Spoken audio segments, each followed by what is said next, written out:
And you mentioned Ricky Pearsall. Can we get what his actual damn injury is? Like, get some specifics about it? I think they're doing Ricky Pearsall a disservice, and I'm glad you brought this up because they keep telling us, oh, it's a minor injury, it's week to week. So then every week comes out, he doesn't practice, and people are saying Ricky is soft. Bleep this guy. He's always hurt all the time. They are doing him a disservice. If they had said when he was hurt, hey, he's got a PCL injury, he's going to be out at least, we're going to put him on IR. He's going to be out at least 4 weeks. Nobody would be saying, oh, Ricky Pearsall's so fragile, blah, blah, blah, blah, blah. But we keep expecting him to come back every week because of what they keep telling us. And they're like blaming Ricky, right? Oh, he's a slow healer. What the hell is that? You misdiagnosed this injury. You should have put this guy on IR the second it happened, and maybe he'd be better off. But now fans keep expecting him to come back. So it's like he's hurt every week, even though he's not. It's the same injury that he suffered in the Jacksonville game. Sleeper is the #1 fantasy sports app. It pays to know sports. Pick more or less on top players. Your first pick is on us, so start winning now. Play in Texas, Georgia, Minnesota, and 27 more states. Pick anytime across all sports, pregame or live. Over 10 million players are already on Sleeper. Make your picks count. Score up to 1,000 times your cash. Join today. Get up to $100 credit using code GSPE. Call your shot on Sleeper. Download now. Apparently the guy's chest can heal from a massive hole in it. Right. But not his knee.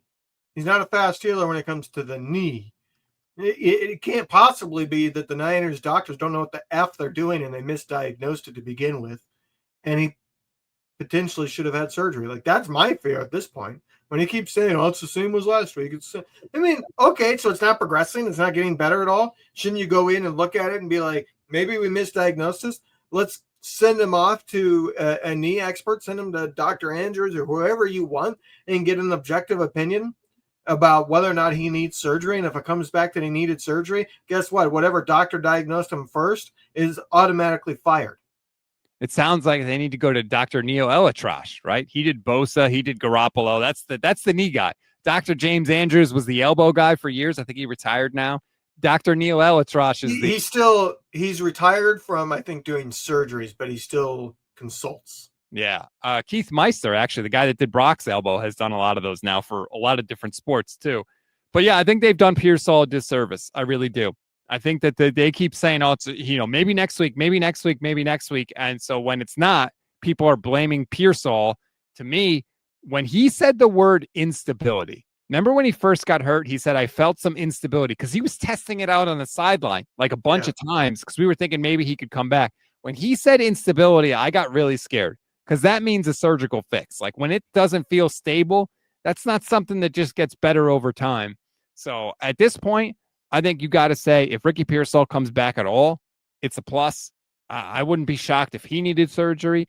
Kyle Shanahan was asked about Brandon Ayuk. He said, oh, well, I expect that we'll maybe open his practice window this year. Yeah, by the end of the year. He ain't coming back this year. I don't think Brock is coming back this year at all. The way the 49ers diagnose injuries and handle injuries with the media and the reporting of them is ridiculous, and you can't trust a damn thing they say. Yetur Gross-Matos is coming back. Practices on Thursday. Boom! Immediately hurt again. Immediately to IR. They don't know what the hell they're doing. And that's why, even though I can't say specifically what this training staff has done wrong, it has been 9 years of this stuff. They have to go after this year. They have to. You cannot keep running it back with this group and expecting a different result. I'm sorry. You know what would make a great article is if one of the beat reporters reached out to the league office and just got a general quote from them about what the league office has to see for them to want to investigate a team for lying about injuries. And then use that to then go and say, well, this team has constantly said these are minor injuries, but they've lingered much longer. At what point does a team keep saying it's minor injuries, but people don't practice? Does the NFL start to raise their eyebrows and say, we need to look into this to see if it was a major injury that they're just trying to fake is a minor injury? It's just wild to me that they said, Kyle Shanahan said it is a minor PCL injury. And we are sitting here weeks and weeks and weeks later. That's the first thing I was listening for. I was sitting there waiting for the press conference to start. I had it up on my phone. I'm like, all right, give me Ricky. Come on, Ricky Pearsall, practice. Here we go. Here we go.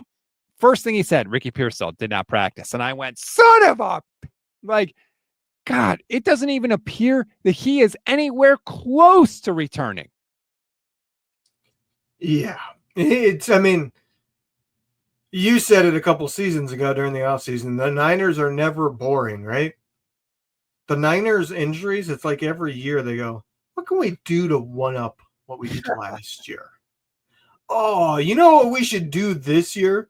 We should have a lot of the key figures be injured, but say they're minor and not put them on IR and just let them sit for weeks on end. You know what we should do? We should say Brock Purdy is limited in practice for 4 freaking weeks in a row, but he doesn't play. It's maddening to me. And Do you think Brock plays? No, I don't think Brock plays again. I don't think again. he does either. I've said it. I said it weeks ago. I think he's done for the year.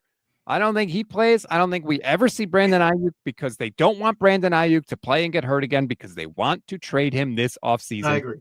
And I don't know that we'll see Pearsall back. I think pretty soon we're going to see Pearsall going on IR, done for the year, and he's going to get surgery. It wouldn't surprise me if that happens. I was going to say Kyle Shanahan's quote about Brock in this presser today up to the level of making no sense. He was asked if he wants to see Brock get some first team reps or if Brock will progress to getting first team reps this week.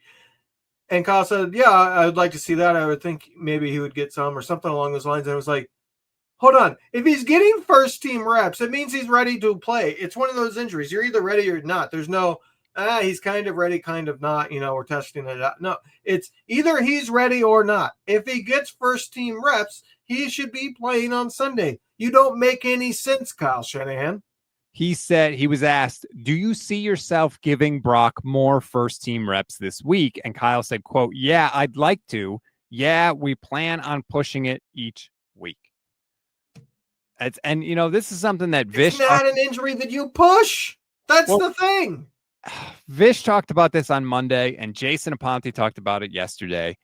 When you're paying the guy what you're paying, you got to be out there. Like, do you have to? Yeah, you know what? You're not going to be able to wait until you're 100% because nobody's 100%. So guess what? You got to get out there. And the thing that I think Vish was circling around, but he didn't say is, we all know that Brock physically is not as gifted as other quarterbacks, right? He doesn't have Matthew Stafford's arm. He doesn't have the speed of Lamar Jackson. He doesn't have those things. So when he is hurt, it is way more difficult for him to be able to perform up to the level of an NFL starter because he's starting from further behind in the race, if that makes sense, right? If you don't have the strongest arm and you have a toe injury that prevents you from having a strong base when you throw and being able to step into your throws and put all your effort into the throws, your already limited arm is going to be even more limited. And you can't make up for that with anticipation. Like there comes a point where you just can't, right? It just doesn't work. You're not tall enough to ride the bumper cars, so to speak. And I think that is the issue with Brock Purdy is he knows and the team knows you could go out there at 70%, but 70% of Brock Purdy is not starting caliber NFL quarterback.